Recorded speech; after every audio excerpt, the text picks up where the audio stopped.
성경의 기본적인 가르침인 구원을 받는다라고 하는 이 구원을 받는 방법, 구원을 받는 방법에 대해서 성경과 세상의 생각에는 극명한 그런 차이를 보입니다.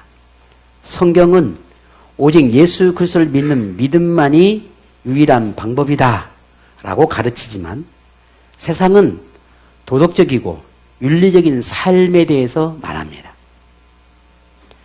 이렇듯 천국에 간다 혹은 구원을 받는다라고 하는 이 방법에서 성경과 세상은 그 출발점이 달라요. 성경은 예수님을 통해서 그 출발이 되어지는 거고 세상은 사람이 그 출발점이 됩니다. 성경은 예수님을 통한 구원이지만 세상은 착하게 살면, 선하게 살면, 악한 짓을 하지 않으면, 그닥 그렇게 크게 큰 죄를 짓지 않으면 구원을 받는 거로 그렇게 사람의 노력이나 행위를 강조한다는 겁니다.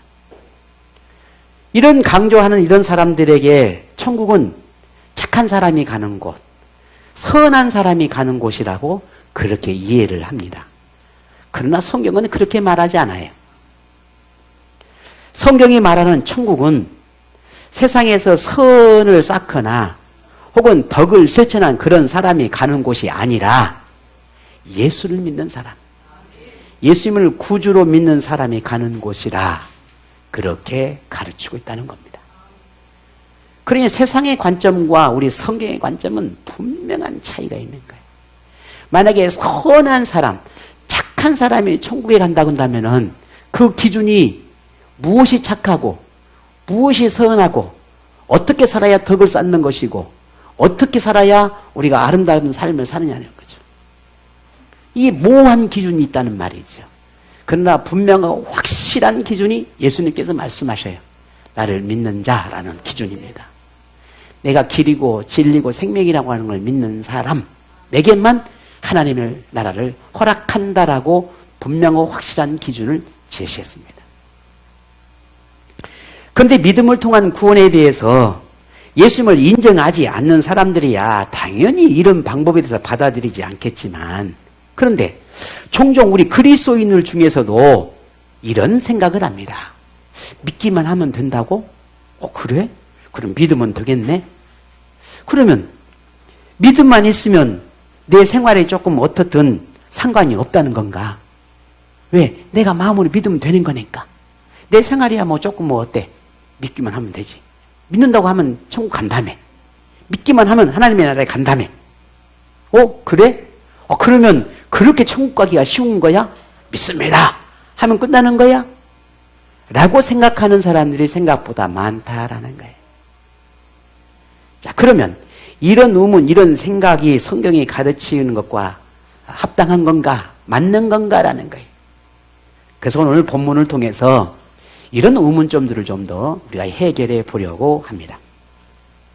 본문은 영생을 얻는 방법이 궁금해서 예수님에게 묻고자 찾아온 그 한 사람에 관한 이야기입니다. 오늘 본문 17절을 함께 봅니다. 예수께서 길에 나가실새 한 사람이 달려와서 꿇어 앉아 묻자오되 선한 선생님이여 내가 무엇을 하여야 영생을 얻으리까? 아멘. 어떤 사람이 찾아왔어요. 묻는 거예요. 선생님, 내가 어떻게 하면 영생을 얻을 수 있습니까? 그 방법을 좀 알고 싶은데 그 좋은 방법이 있으면 내게 좀 알려주십시오. 라고 물었다는 거지요. 오늘 본문의 내용은 마가복음에만 있는 게 아니라 마가복음 같은 이 내용을 마태나 누가도 기록을 했습니다. 이 사람에 관해서 조금씩 차이가 있는데 소개하기를 마태복음 19장에 이렇게 기록해놨는데 그 마태는 이 사람에 대해서 청년이고 부자였다 그렇게 소개를 하고 있습니다. 같은 내용을 기록한 누가는 18장에서 이 사람에 대해서 관리였고 관원이었고 부자였다 그렇게 말하고 있습니다. 그러면 이 똑같은 내용을 마가나 마태나 혹은 누가 이 세 사람이 기록한 내용을 조금 이렇게 종합해 보게 되면은 이 사람이 어떤 사람이었는지를 우리는 이제 정리가 되는 것이죠. 내가 영생을 얻고 싶은데 그 영생을 얻는 방법이 무엇입니까? 라고 물었던 이 사람. 이 사람은 젊은 청년이었습니다. 오늘 청년들, 잘 들으셔야 돼. 그러면 나는 청년 아니니까 오늘 대충 그냥 졸다가 할 건가? 물론 그건 아니에요. 오늘 청년입니다. 그리고 이 사람은 그 경제력에 있어서 굉장히 많은 부를 누리고 있는 부자였어요. 그리고 사회적으로 보면은 이 사람은 관원이었다 혹은 관리였다고 하는데 요즘 말로 말하면 참 좋은 직장에 가진 사람이었어요. 이걸 보면 소위 우리는 이 젊은 청년, 돈도 많고 좋은 직장도 있고 또 많은 사람들에게 좀 선망의 대상이 될 만한 그런 젊은 청년이었어요. 소위 말하면 성공한 사람이에요. 자, 그런데 이 사람에게 부족함이 없을 것 같은 이 부자인 청년에게 영생을 얻는 방법이 궁금해졌다는 겁니다. 물질도 많아, 젊음도 있어, 또 좋은 직장도 가졌어, 부러울 것 없어. 그런데 어느 날 어떤 이유인지 이 사람에게 영생을 얻는 법이 뭘까? 라고 하는 게 궁금해졌다는 겁니다. 그래서 당시 예수님이 하나님의 나라에 대해서 이야기를 하니, 내가 이 사람에게 가서 영생을 얻는 방법이 뭔지를 물은다면은 분명한 답을 얻을 수 있겠구나. 라고 해서 예수님을 찾아온 것입니다. 이 사람이 영생을 얻는 방법에 대해서 궁금했다라고 하는 것은 무슨 말입니까? 이 사람이 평소에 영생을 얻기 위한 노력을 참 많이 했던 사람이었다. 혹은 영생을 얻는 방법이 뭘까라고 하는 걸 늘 궁금해하고 영생을 얻는 것에 대해서 굉장히 관심이 많았다라고 하는 것을 우리가 짐작할 수 있어요. 이러한 추측이 가능할 수 있는 것은 마가나 누가는 예수님에게 찾아와서 이 청년이 묻는 질문 가운데 무엇을 하여야 영생을 얻을 수 있습니까? 라고 질문합니다. 무엇을 하여야 라는 말이에요. 내가 무언가를 해야 한다는 의미지요. 뭔가 열심히 뭔가를 해야 돼. 그래야 영생을 얻을 수 있다라고 하는 생각이 이미 잠재해 있는 겁니다. 마태는 이렇게 기록했습니다. 무슨 선한 일을 해야 내가 영생을 얻을 수 있습니까? 라고 물었어요. 어떤 좋은 일을 해야, 뭔가 착한 일을 해야만 내가 영생을 얻을 수 있을 것 같다라는 말이지요. 이것으로 보아서 청년은 영생을 얻기 위해서는 나의 어떤 노력이 필요하고 그 노력이 선한 일을 해야만 내가 영생을 얻을 수 있다라고 하는 생각으로 가득한 청년이었다라고 하는 결론을 내리게 됩니다. 그러면 청년이 생각하는 이 선한 일이라는 게 도대체 뭘까? 내가 어떤 선한 일을 해야 영생을 얻을 수 있을까라고 하는 이 고민 가운데 도대체 그 선한 일이라는 게 뭐냐는 거죠. 예수님은 이 청년의 생각을 알고 있었습니다. 이 청년은 내가 선한 일을 해야 영생을 얻을 거라고 하는 생각을 하고 있었으니까 그 선한 일이라는 게 도대체 뭘까? 그래서 예수님이 이렇게 이야기를 합니다. 10계명 가운데 6계명부터 10계명까지를 쭉 이야기를 하는 거야. 살인하지 말아라, 도둑질하지 말아라 하면서 쭉 10계명까지를 이야기를 합니다. 이것을 네가 지켰느냐라는 거죠. 네가 이런 선한 일을 했느냐라는 거죠. 이런 선한 삶을 살았느냐라고 묻고 있는 겁니다. 이 말을 들은 청년이 이렇게 대답을 합니다. 본문 20절이죠. 같이 볼까요? 그가 여짜오되 선생님이여 이것은 내가 어려서부터 다 지켰나이다. 아멘. 어려서부터 계명을 다 지켰다? 라고 하는 이 말은 이 청년은 유대인이었다라고 말할 수 있죠. 당시 유대인이라면 율법을 어려서부터 이렇게 배우고 지키도록 훈련을 받습니다. 왜냐하면 그 율법을 잘 지켜야만 구원을 얻을 수 있다라고 믿었기 때문입니다. 그러니 율법을 지켰다고 자신 있게 말할 수 있었던 겁니다. 왜? 율법에 대해서 알고 그 율법을 어렸을 때 지켜왔고 열심히 그렇게 노력을 해왔다는 거죠. 그런 자신의 삶을 봤을 때 나는 만족스러웠다는 겁니다. 왜? 열심히 살았으니까. 착하게 살았으니까. 법을 지키며 살았으니까. 그래서 나는 삶에 만족하고 있는 겁니다. 그래서 나는 네, 그렇게 어려서부터 율법을 잘 지키고 살았습니다. 라고 한 대답인 겁니다. 뿐만 아니라 율법의 가르침을 따라 율법대로 살고자 했다라고 하는 것은 유대인이기 때문에 그렇게 지켰다라고 하기보다는 물론 그런 의미도 있겠지만은 나는 영생을 얻기 위해서 이렇게 살았습니다라고 하는 말이기도 해요.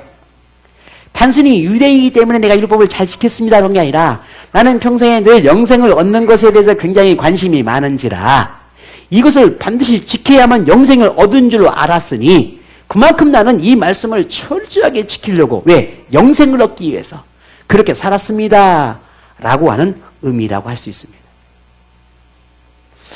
그런데도 청년이 예수님에게 영생의 방법을 묻고자 했다라고 하는 것은 그에게 지금까지 자기가 노력했던 방법에 대해서 어떤 이유든지 의문이 있었기 때문이 아니었을까라는 거예요.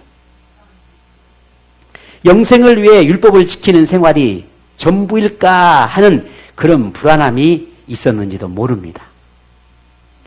무엇인가를 더 노력해야 할 것 같고 내가 지금 이렇게 율법을 지키고 있긴 하지만 뭔가 더 열심을 내야 할 것 같고 내가 율법을 잘 지켰다고 나는 확신하지만은 그래도 내가 더 완벽한 삶을 살아야 되겠다라고 하는 그런 고민, 그런 생각들이 이 청년에게 있었을 거라는 말입니다.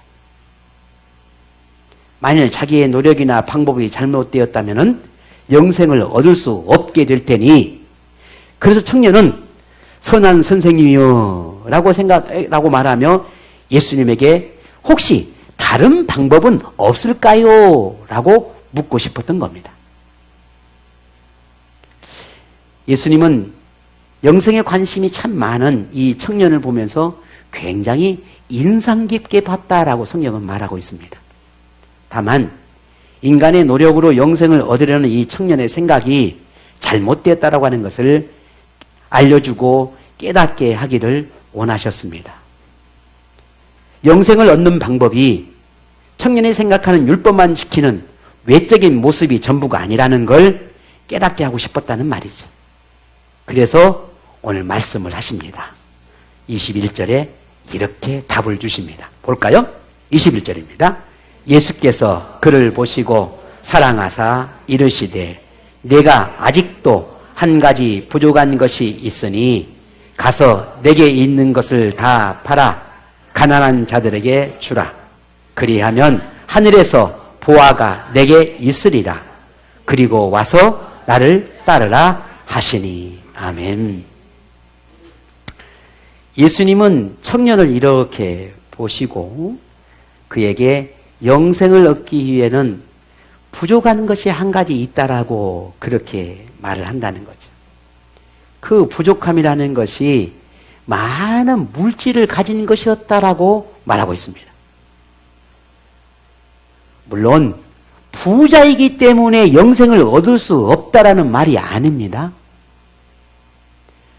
이 청년에게 문제는 많은 물질이 있는 게 문제가 되는 것은 그 많은 물질을 활용할 수 없었던 것에 문제가 있었다는 거예요. 청년은 물질을 모을 줄만 알았지 나눌 줄을 몰랐다는 말입니다. 자기를 위해서 물질을 쌓아둘지는 않았지만 그 물질을 가지고 가난한 사람을 위해서 내어줄 줄은 몰랐다는 말이에요. 예수님의 말씀에 오해하지 않아야 하는 것은 내가 하나님의 나라에 구원을 받고 하나님 나라에 들어가기 위해서 그 방법이 많은 물질을 가지면 안 되고 혹은 물질을 가졌지라도 나누고 베풀어야만 그래 가난한 생활을 해야만 내가 하나님의 나라에 들어갈 수 있다라는 의미가 아니다라는 거예요. 청년에게 부족한 것은 가난해지는 게 아니에요. 자기가 가지고 있는 이 부와 이 경제력을 다 나눠줘 버리고 가난해지는 것이 아니라 본인이 자기가 율법을 지켰다고 했지만 정작 그 율법의 정신인 사랑을 실천하지 못했다라고 하는 걸 말하고 있는 겁니다. 오늘 이 청년은 바울이 말하는 것처럼 골로새서 3장 5절에 보면 탐심은 우상숭배다라는 정의를 내렸어요. 탐심은 우상숭배다. 다시 말해 이 청년은 그 물질을 자기를 위해서 간직하고 자기를 위해서 쌓아놓은 그 모든 것은 이 청년에게 탐심이 있었다는 것이고 그 탐심은 곧 이 청년에게 물질이 우상숭배의 모습이었다라고 하는 걸 말하고 있는 겁니다. 결국은 탐심이 컸고 그 물질이 이 청년은 우상이 되어 있다라고 하는 것을 꼬집고 있는 겁니다. 그러면 예수님은 청년이 물질을 가난한 사람들에게 나눠주기만 하면 영생을 얻을 수 있다는 말인가? 그냥 탈탈 털어버리고 다 나눠줘버리면 내가 영생을 얻는 건가? 이것도 아니에요. 이것은 청년이 말하는 나눠준다라고 하는 것은 자신이 말하고 있는 그 선한 일이라는 게 뭡니까? 라는 물음에 대한 답이에요. 내가 선한 일을 어떤 선한 일을 해야만 합니까? 라고 하는 물음에 그래? 그러면 내가 가지고 있는 그 물질을 너를 위해만 사용하고 너를 위해만 쌓아놓지 말고 가난을 위한 사람을 좀 나눠주어라 라는 거예요. 하지만 이런 행위가 영생을 얻을 수 있는 것은 아니다는 거예요. 그러면 세상에 막 우리보다 더 많은 기부도 하고 뭔가 막 가난한 사람 나눠주는 사람은 다 구원받았어요. 오늘 저와 여러분은 기부해 보셨어요? 기부 안 한 사람 오늘 다 지옥 가는 거예요, 이제. 그런 의미가 아니다는 거예요.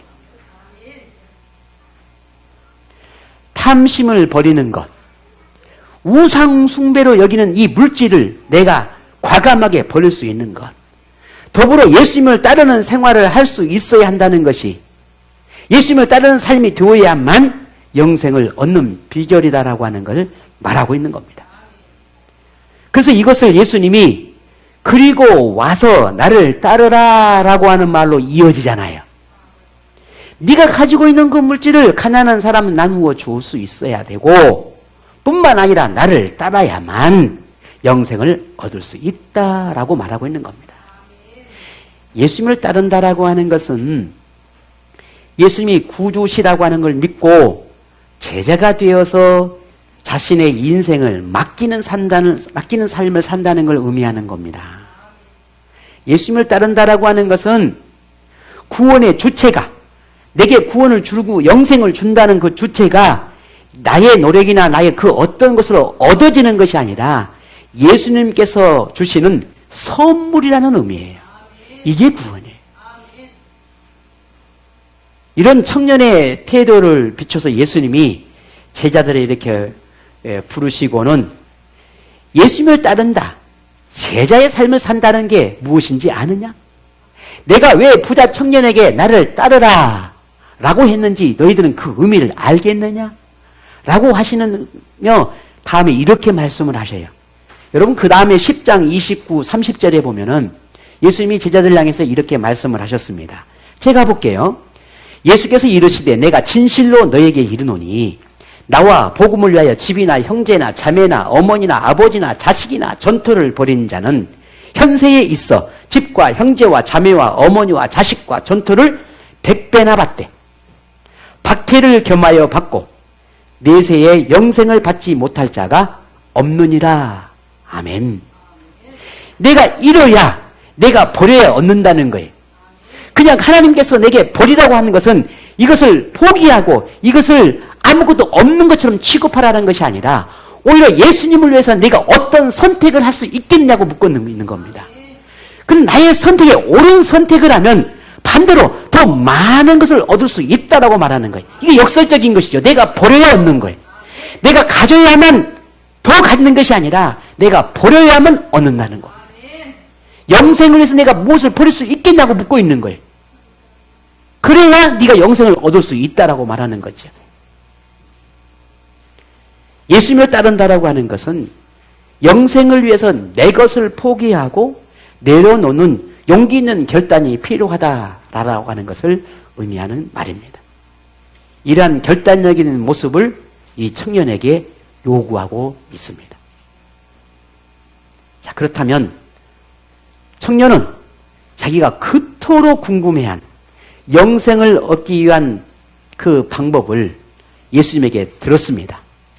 그러면 이 청년은 어떤 선택을 하는 게 옳을까요?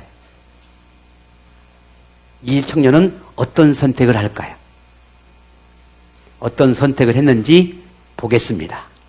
본문 마지막 22절입니다. 같이 보겠습니다. 그 사람은 재물이 많은 고로 이 말씀으로 인하여 슬픈 기색을 띠고 근심하며 가니라. 아멘. 영생을 얻는 방법을 알고 싶어서 예수님을 찾아왔고, 그래서 방법을 알게 되었습니다. 그런데 그의 선택은 무엇이었습니까? 반대로 영생을 포기하는 것이었어요.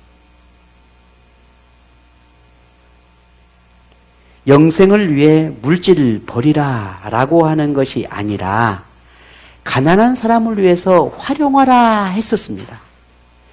예수님 말씀이 네가 영생을 얻기 위해서 그 물질을 포기하고 가난해져라 라고 하지 않았단 말이에요. 그 영생을 얻기 위한 것이라면 네가 그 물질이 많으니까 그 많은 물질을 좀 가난해서 나눠주고 그리고 나를 따르라 했단 말이에요. 근데 이게 그렇게 고민거리인가요? 가난하지라는 것도 아니고 다 버려보라는 것도 아니고 그저 네가 원하는 선한 삶을 살라고 가르쳤는데 그게 그토록 근심거리고 고민거리인가 하는 거예요. 여러분, 예수 믿고 하나님의 나라 구원을 얻는 것이 하나님께 예배하는 삶을 살고 헌신의 삶을 살고 오늘 말씀처럼 예수님의 그 십자가의 삶을 살라고 성경에서 가르치는 것이 그토록 고민거리고 그토록 힘들고 버거운 일인가요? 그러면 오늘 저와 여러분은 선택은 안 합니다. 하나님의 나라를 선택하든 아니면 나의 삶을 선택하든 둘 중에 하나예요. 오늘 이 부자 청년처럼 오늘 저와 여러분에게 탈탈 털어서 거지처럼 살라는 것도 아니고 너의 모든 생명까지 바쳐서 죽도록 충성하고 오늘 당장 너를 죽으라는 것도 아니고 우리에게 단지 요구하는 것은 주님을 따르는 믿음의 삶을 살라고 하는 건데 이게 고민거리가 되어야 되겠냐는 거예요. 베드로를 비롯해서 제자들은 부자 청년과 다른 선택을 했지요. 부자 청년은 그 물질을 조금 나눠주는 것에 대해서 근심이 돼서 예수님을 떠나고 영생을 포기했는데 제자들은 어떻습니까? 직장도 포기하고 물질도 포기하고 그리고 가정도 뒤로 한 채 예수님을 따랐습니다. 인생에 필요한 모든 것을 예수님께 맡기고 제자가 되었습니다. 이런 제자들의 선택과 부자 청년의 선택은 분명한 차이가 있습니다. 오늘 저와 여러분은 어떤 선택자가 되겠습니까? 예수님의 제자의 선택을 통해서 그 제자의 삶을 살아야 하겠습니까? 아니면 부자 청년의 선택이 오늘 우리의 선택이 되어야 하겠습니까? 부자 청년은 자기 재물을 가난한 사람에게 나누어 주는 것뿐 아니라 예수님의 제자들처럼 자기도 그런 삶을 살아야 한다는 생각에 근심이 생겼는지도 모릅니다. 지금 내가 누리고 살아가는 이 풍요로움과 풍족한 삶을 포기하고 저 제자들처럼 살라고? 내가 그동안 그토록 말씀을 지키고 율법을 지키고 나의 삶이 우리 유대인에게 요구하는 그 삶이 충분히 영생을 얻는 삶이라고 그렇게 내가 알고 있는데 이 방법이 아니라 예수님이 요구하는 저 방법대로 살아야 한다고? 저게 또 다른 방법이라고? 차라리 그런 것보다는 내가 지금 나의 선택이, 지금 나의 살아왔던 이 삶이 나는 옳다고 생각해. 나는 굳이 예수라는 저 사람이 말하고 있는 저 영생을 얻는 길을 나는 원하지 않아. 설령 그것이 영생을 얻는 길이라 할지라도 난 내 것을 포기할 수가 없어. 이게 청년의 선택의 이유였습니다. 청년에게는 영생을 위해 사는 것보다 물질과 좋은 직장과 세상 명예가 더 중요하다고 생각했던 겁니다. 예수님은 청년에게 네가 한 가지 부족한 것이 있다 라고 지적했던 것이 오늘 이렇게 드러나게 되는 겁니다. 이미 알고 계셨던 거지요. 오늘 이 청년이 비록 영생을 얻는 방법을 안다 할지라도 그에게 있는 그 탐심이 예수님을 따르는 걸림돌이 될 것이고, 그리고 이 청년은 어떤 선택을 하게 될 것인지, 그럼에도 불구하고 이 청년이 영생에 대한 관심이 깊고 영생을 알고 싶어 하니 이 청년에게 바른 길을 가르쳐 주었습니다. 하지만 청년의 선택은 탐심을 버리지 못하고 결국 영생이 아니라 자기의 갈 길, 세상의 길이었습니다. 그래서 예수님은 이 청년을 빗대어 제자들에게 교훈하기를 이렇게 말씀하셨어요. 마가복음 10장 23절, 그 다음 절이죠. 우리 함께 같이 읽어볼까요? 그 다음 절이니까. 예수께서 둘러보시고 제자들에게 이르시되 재물이 있는 자는 하나님의 나라에 들어가기가 심히 어렵도다. 아멘. 이것이 부자 청년의 선택이 예수님이 요구한 것과 다를 수밖에 없었던 이유였습니다. 재물이 많아. 그 재물을 포기할 수 없어. 그 탐심이 가득하니 결국 하나님의 나라를 선택하지 않았던 이유였다는 겁니다. 만일 물질에 관하여 말씀하지 않으시고 그냥 예수님만 따르라고 했다면 이 부자 청년의 선택은 달라졌을까? 여러분은 어땠을 것 같습니까? 달라졌을까요? 그냥 물질에 대한 이야기 안 하고 나만 따르라 라고 했으면 이 청년은 아, 예! 라고 예수님을 따랐을까요? 미루어 짐작한데 그러지는 않았을 겁니다. 예수님의 제자들이 어떠한 생활을 하고 있는지를 알고 있었을 테니 이 청년의 선택은 달라지지 않았을 겁니다. 그러면 부자 청년이 찾으려 했던 영생 얻는 방법이라는 게 무엇이었을까? 그가 그토록 알고 싶은 그 영생을 얻는 방법이란 게 도대체 무엇이었을까? 지금처럼 율법의 엄격함을 지키며 사는 것보다 더 쉽고 편리한 방법으로 영생을 얻고 싶었던 걸까? 엄격한 규율 속에 있는 것보다 자유함 속에 살면서 영생을 얻고자 했던 걸까? 세상 것도 마음껏 누리면서 영생도 얻는 방법을 찾고 싶었던 걸까? 도대체 이 청년은 무엇을 찾고 있는 걸까? 부자 청년이 찾고자 했던 영생을 얻는 방법은 예수님에게는 없었습니다. 그가 원하는 답은 예수님에게서 들을 수가 없었습니다. 구주이신 예수님을 믿는 믿음으로 따르며 버리고 포기하고 희생하고 박해받고 고난 속에서 얻는 영생이 유일한 방법이었습니다. 그러니 마가복음 8장 34절에 보면 누구든지 나를 따라오려거든 자기를 부인하고 자기 십자가를 지고 나를 따르라 라고 했던 말씀이 오늘 이 청년에게는 부딪힐 수밖에 없었던 겁니다. 오늘 여러분은 청년의 선택에 대해서 어떤 생각이 듭니까? 물질을 지키겠다고 영생을 포기한 청년을 여러분 이해할 수 있으시겠습니까? 영생을 포기하면서도 근심하고 슬퍼하는 그의 선택이 옳다고 생각합니까? 만일 부자 청년이 예수님의 말씀을 따랐다면 근심이 아니라 기쁨이었을 겁니다. 영생의 문제를 해결했으니 물질보다 귀한 영생과 행복을 얻게 되었을 겁니다. 그러면 우리에게는 부자 청년과 같은 모습은 없는 걸까? 우리 젊은 청년들, 여러분의 꿈은 무엇입니까? 세상에 성공하고 좋은 직장에 들어가서 많은 물질을 누리고 부를 누리고 그야말로 성공적인 삶을 살아가는 것이 여러분 꿈입니까?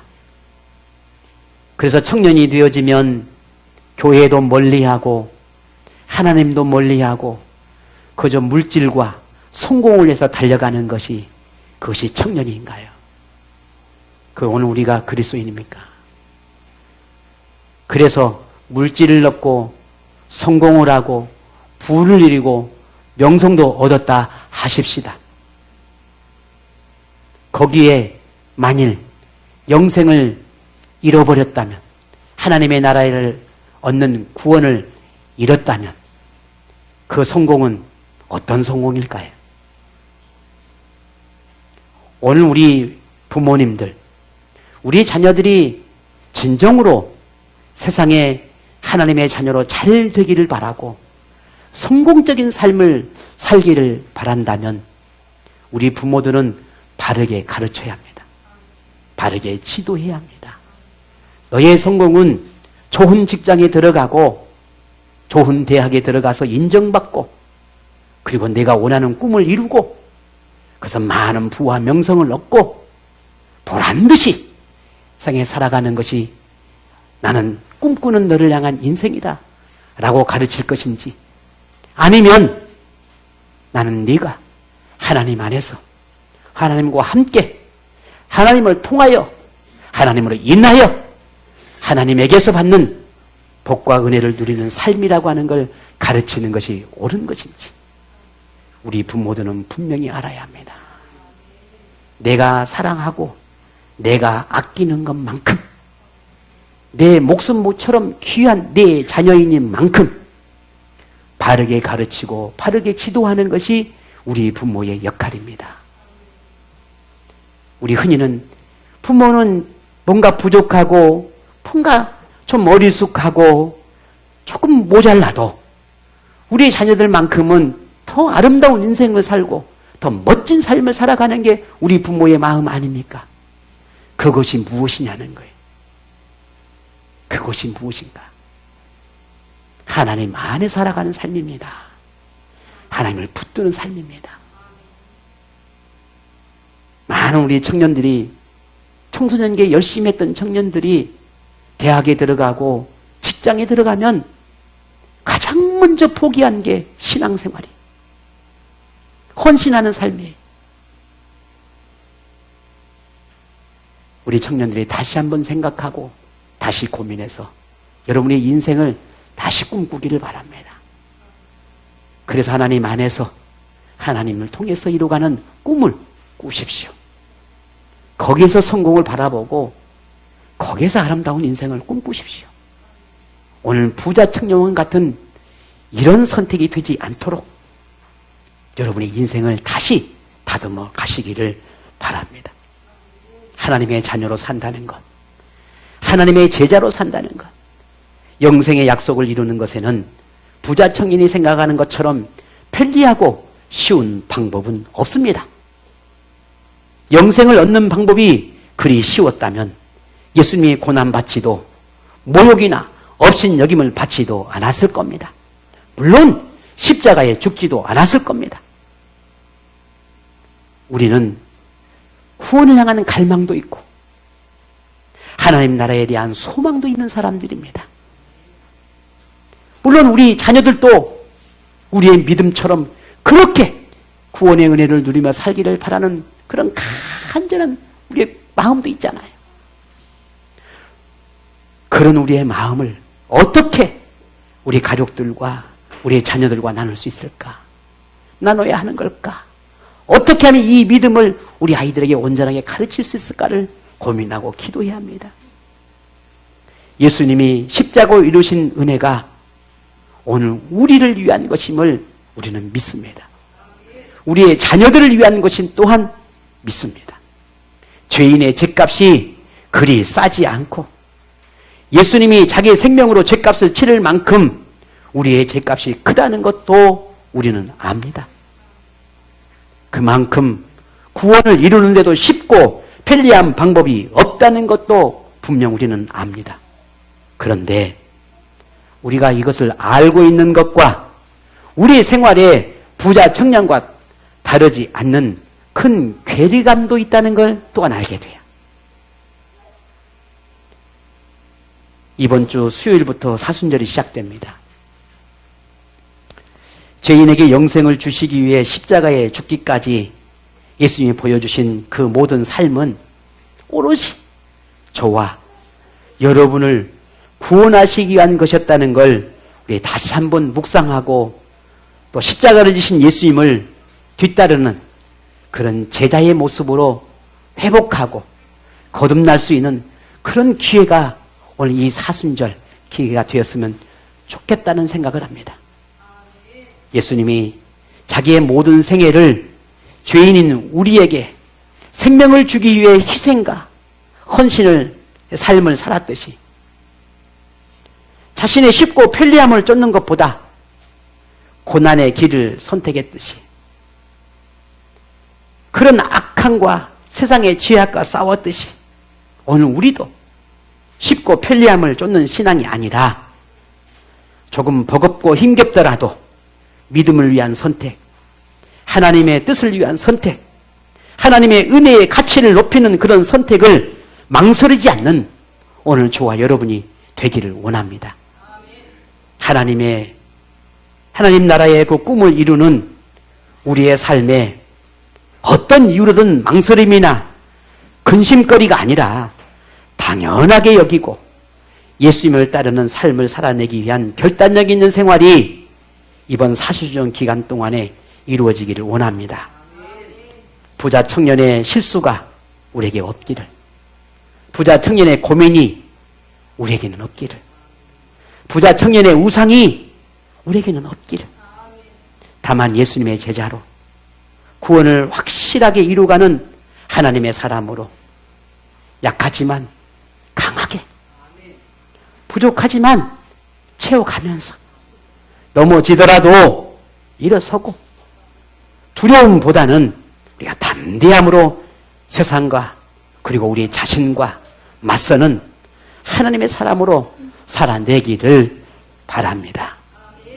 그런 여러분에게 구원을 이루시는 하나님의 약속이 이루어지는 복과 은혜가 임하기를 축복합니다.